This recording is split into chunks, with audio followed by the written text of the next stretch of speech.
शिवरात्रि पड़ती है उससे भी प्रबल शिवरात्रि। ये शिवरात्रि 19 वर्ष के 2 बार गैप करने के बाद 183 वर्ष के बाद आए और 183 वर्ष के बाद फिर इसमें की शिवरात्रि प्राप्त होगी। और 183 वर्ष किसने देखे? कौन ने देखे? निवेदन करूंगा, अगर जिंदगी में थोड़ी सी तकलीफ है, दुख है, कष्ट है, परेशानी है, तो उस शिवरात्रि को हाथ से मत जाने। कल शिवरात्रि को आपको पहले भी कहा कि क्या क्या वस्तु भगवान शंकर को हम रात्रि के समय पर चढ़ा दें, जिससे हमारा रोग समाप्त हो जाए, हमारी बीमारी समाप्त हो जाए, हमारे जीवन में सुख समृद्धि लक्ष्मी आ जाए। वो समर्पण का भाव। और शिवरात्रि आने में देरी है और आपके जीवन में बहुत कष्ट है, बहुत कष्ट। महाराज 5 कमलगट्टे, 5 बेलपत्र तांबे के लोटे में जल भरकर रख लीजिए।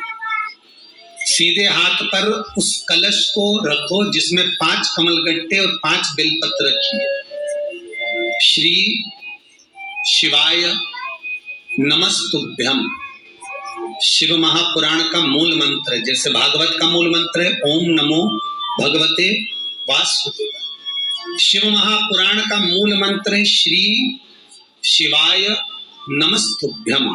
इस मंत्र का 5 बार स्मरण कर कर आपको जो तकलीफ है उसको हृदय चित्त से धरकर मस्तक से कलश को लगाकर किसी एकांतेश्वर महादेव पर,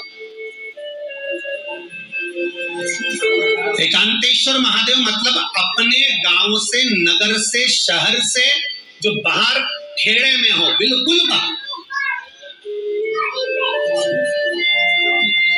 जिस शिवलिंग पर कोई पूजन करने ना जाता हो, एकांत में बैठे हो, जंगल में बैठे हो, कहीं किसी वृक्ष के नीचे विराजमान हो, ऐसे एकांतेश्वर महादेव पर अपनी कामना कर कर वो जल समर्पित कर दो। 1 बेलपत्र, 1 कमलगट्टा उठाकर अपने घर पर लेकर आ जाओ। जो तकलीफ बहुत ज्यादा हो रही है 5 दिन में आपको मालूम पड़ गई, 5 दिन में अंतर। शिव का अनुमोदन करो, शंकर का स्मरण। महाराज ये अश्विन का जो अधिक मास है 183 वर्ष के बाद वापिस आएगा। योग, ये योग पहले मिल जाता 19 वर्ष में, पर अब मिलेगा 183 वर्ष।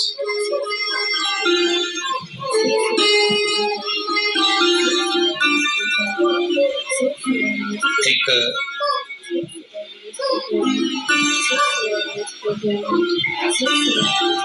मंदिर में जब दीप प्रज्वलित करो, उस समय पर जब मंदिर में दीप लगाएं और मंदिर में जब दिया प्रज्वलित करें, अगर गोल बाती है तो वो तो दिए के बीच में ही होगी, फूल बाती है तो वो दिए के बीच में होगी।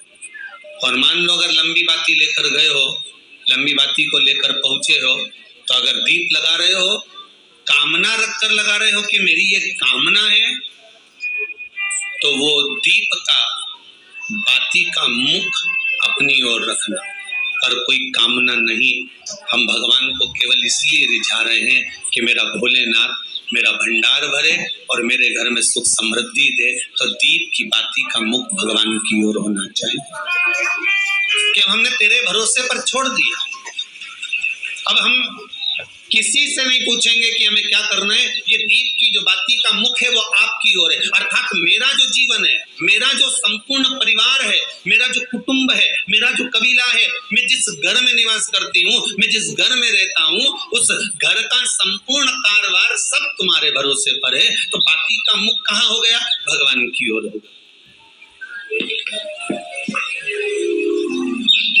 बाती का मुख भी भगवान की ओर। और ज्यादातर लोग दिया जो लगाते हैं ना, वो अपनी ओर बाती करके ही लगाते हैं, मतलब इनकी कामना चलती ही रहती है 24 घंटे।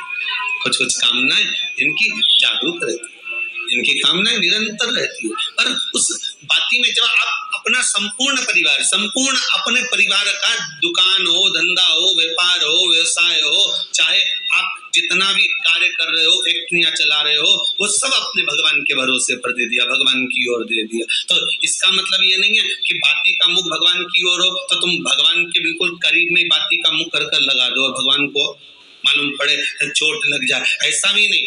जब भी दिया लगता है, आप बहुत ध्यान देना महाराज, अगर भगवान जिस स्थान पर बैठे हुए हैं, अगर दिया हमको रखना है, भगवान जहाँ विराजमान है, दीप जब भी रखा जाता है भगवान के सामने, तो अपन जहाँ विराजमान है उससे भगवान और अपने बीच में कम से कम 2 बीता की दूरी तो होना ही चाहिए, जिससे भगवान को भी चोट ना लगे।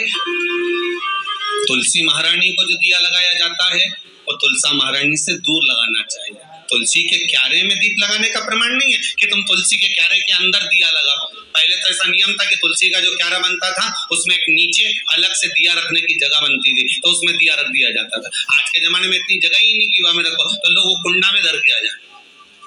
अब वो कुंडी में रख के आए, मालूम पड़े तुलसी महारानी का पत्ता मुरझा जाता है, तुलसा महारानी भी ऐसी मूर्छित हो जाती है, तुलसा महारानी भी चारों तरफ से वो दिए की लो से जल जाती है। ऐसा दीप लगाने का कोई फायदा नहीं, ऐसे दीप की कोई महत्वता नहीं। किसी को कष्ट देकर, किसी को परेशान कर कर, देवता हो चाहे आप हो, आप किसी को कष्ट देकर, किसी को परेशान कर कर अगर भजन कर रहे हो तो उसका कोई सुख नहीं है हमारा, उसका कोई आनंद नहीं है। किसी को भी कष्ट देकर अगर आपने भजन भी किया, यज्ञ भी करा, दान भी करा, पुण्य भी करा, सत्कर्म भी करा, भजन भी करा, उसका कोई शाम को 4 बजे से लेकर 7 बजे के बीच में शंकर और पार्वती के भ्रमण का समय रहता है। मेरे देव महादेव माता पार्वती के भ्रमण का समय, भगवान शंकर पार्वती घूमने को निकले। इसलिए हमारा सनातन धर्म कहता है शाम के समय पर माताओं को झाड़ू नहीं लगाना चाहिए, शाम के समय पर माताओं को चूड़ी बिछिया नहीं बदलना चाहिए, शाम के समय पर माताओं को मांग में सिंदूरा नहीं भरना चाहिए, शाम के समय पर माताओं को बाल नहीं बांधना चाहिए, शाम के समय पर माताओं को चौखट पर नहीं बैठना चाहिए। उसका कारण क्या है?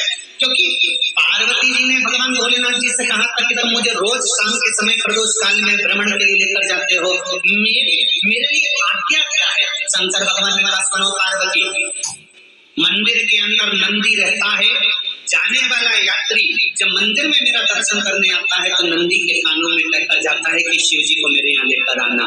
मैं नंदी के अनुसार उनके घर जाता हूँ, मेरा काम है उनका कल्याण करना और तेरा काम है उनके घर की नारी को अखंड सौभाग्यवती का वर प्रदान करना, ये तेरा। तब पार्वती माता ने कहा अखंड सौभाग्यवती होने का वर मैं तो दे दूंगी, पर उस समय पर माताएं चूड़ी बदल रही होगी, हाथ से चूड़ी निकाल रही होगी तो मैं वर कैसे दे सकती हूँ, मांग भर रही होगी तो मैं वर कैसे दे सकती हूँ, उस समय पर चूड़ी बिछिया बदला जा रहा होगा तो मैं वर कैसे दे सकती हूँ, उस समय पर झाड़ू लग रही होगी तो मैं लक्ष्मी को वहां कैसे भेज सकती हूँ, आप बताओ। तो शंकर भगवान ने कहा प्रदोष का समय एक ऐसा समय होता है, शाम का समय ऐसा होता है जिस समय पर केवल शंकर और पार्वती की आराधना का समय होता है। हम तो कई लोगों से कहते हैं अगर आपके यहाँ संपदा नहीं आ रही है, बहुत मेहनत कर रहे हो, फल नहीं मिल रहा, कहीं नौकरी, कहीं सर्विस या कहीं व्यापार या व्यवसाय में कहीं तकलीफ आ रही है, हम सबसे कहते हैं शाम का समय पकड़ लो, शंकर जी के मंदिर में दिया लगाना प्रारंभ करो।